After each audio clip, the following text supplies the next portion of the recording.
Қайырлы күн, көкнар қосылған бисквит дайындаймыз.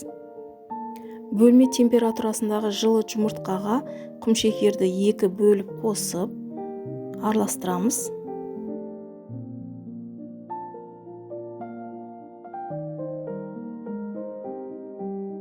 Құмшекері еріп, ағарғанша миксерлейміз. Ұнға 1 шай қасық қопсытқыш салып, ұнды қосамыз.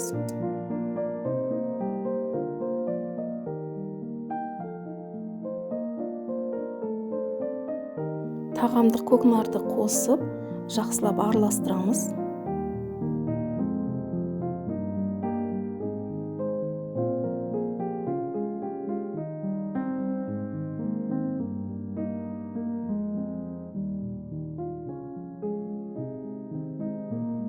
Дайын болған қоспаны табаға құйып, тегістеп шығамыз.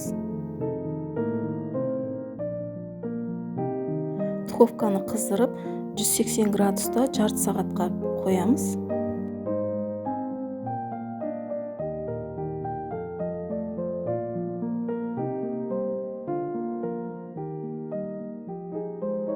Тағамдық көкнар қосылған өте дәмді, жасалуы оңай бисквиттің бірі ас болсын.